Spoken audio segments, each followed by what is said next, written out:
Hello, Hasan law study में आपका स्वागत है। आज की इस वीडियो में हम चर्चा करने जा रहे हैं लैंड लॉ में उत्तर प्रदेश में जमींदारी उन्मूलन के कारण, जमींदारी के विनाश के कारण, ये जमींदारी को समाप्त होने के क्या कारण थे।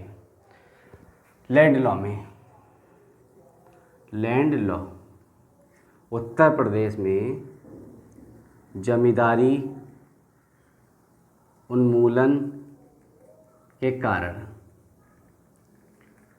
अगर आप हमारे इस चैनल पर नए हैं तो मेरा चैनल नीचे रेड बटन दबाकर अभी सब्सक्राइब कर लें, बिल्कुल निःशुल्क है। मेरी इस वीडियो को लाइक करें, शेयर करें और कमेंट भी किया करें।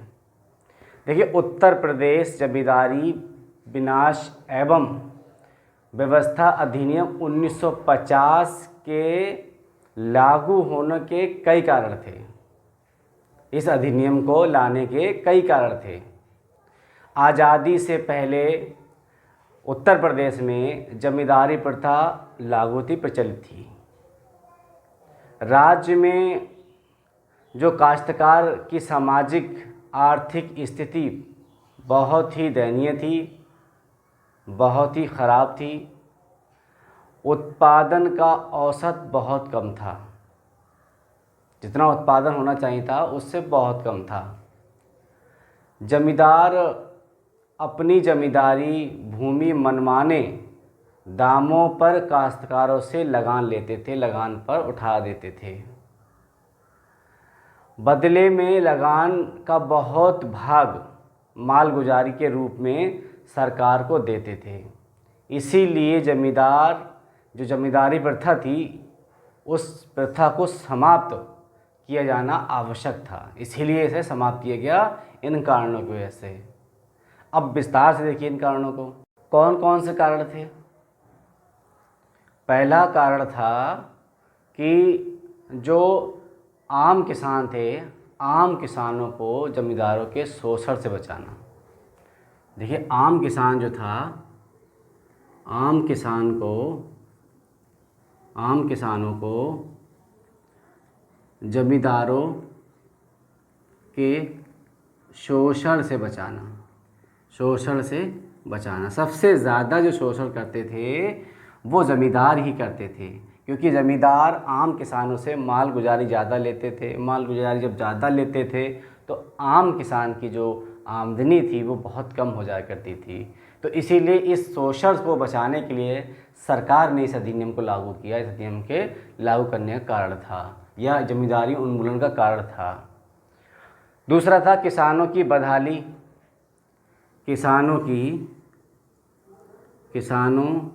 की बदहाल आर्थिक स्थिति, ठीक, बदहाल आर्थिक स्थिति में सुधार करना। बिल्कुल, ये जो उत्तर प्रदेश जमींदारी उन्मूलन का मतलब विनाश करना है, समाप्त करना, ठीक, जमींदारी को समाप्त करना। तो उसे समाप्त करने का एक कार्य ये भी था कि जो बदहाल किसान थे, जो किसानों की स्थिति बदहाल थी, बिल्कुल बहुत ख़राब थी, उसे सुधारना भी था। क्योंकि इसमें मैंने अभी बताया कि जो जमींदार थे वो किसानों से माल गुजारी बहुत ज़्यादा लेते थे, इतनी उनकी इनकम भी नहीं हुआ करती थी कृषि से, तो इसलिए उनकी स्थिति बहुत ख़राब थी। तो इस कारण भी जमींदारी को समाप्त करना पड़ा। तीसरा कारण है कि उत्पादन को बढ़ाना। उत्पादन भी बहुत कम था। देखिए, जब लागत कम होगी, उत्पादन को बढ़ाना, ये भी कारण था। देखिए, किसान के पास जब पैसा नहीं होगा, लागत नहीं होगी, तो उत्पादकता भी कहाँ से बढ़ेगी। तो किसानों के उत्पादन को बढ़ाना भी ये इसका उद्देश्य है, जमींदारी को समाप्त करने का। पांचवा है भूमि। चौथा है किसान और सरकार के बीच सीधा संबंध। किसान व सरकार के बीच सीधा संबंध करना। अच्छा, एक बात और यहाँ पर ये थी कि जब जमींदारी प्रथा लागू थी तो क्या होता था, जमींदार के माध्यम से माल गुजारी दी जाती थी सरकार को। जो जमींदार थे वो किसानों से लेते थे, आम किसानों से लेते थे, और उनके माध्यम से सरकार के पास तक वो मालगुजारी पैसा पहुंचता था। लेकिन सरकार ने ये समाप्त किया, क्योंकि इससे क्या होता था, किसानों को भार ज़्यादा पड़ता था, ज़्यादा लोड आता था पैसे का, लगान का, मालगुजारी का। तो इसीलिए क्या करा सरकार ने, किसान और सरकार के बीच में सीधा संबंध जोड़ दिया और ज़मींदारी प्रथा को समाप्त कर दिया। ज़मींदारों की जो पहले प्रथा प्रचलित थी, उसे इस अधिनियम के द्वारा, कि 1950 का जो अधिनियम है उसके द्वारा ज़मींदारी उन्मूलन कर दिया, ज़मींदारी को समाप्त कर दिया। 5वां है भूमि के जमाव पर रोक। भूमि के जमाव पर रोक। देखिए, जो भूमि थी वो जमींदारी जो उन्मूलन से पहले राज्य की भूमि 20 लाख छोटे बड़े जमींदारों के हाथों में थी। तो उस भूमि को वहाँ से निकालने के लिए और आम किसान तक पहुँचाने के लिए भी इस उन्मूलन, उत्तर प्रदेश जमींदारी उन्मूलन का कारण बना। अब अगला कारण देखिए, नंबर 6। नंबर 6 था जमींदारों को श्रम करने के लिए प्रेरित करना। जमींदारों को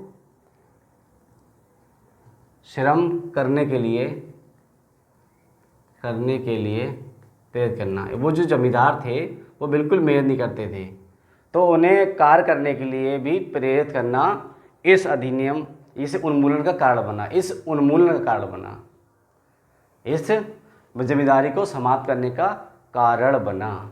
आज की इस वीडियो में मैंने चर्चा की उत्तर प्रदेश जमींदारी उन्मूलन के क्या कारण थे, इसके बारे में। अब मिलते हैं अगले वीडियो में, तब तक के लिए बाय।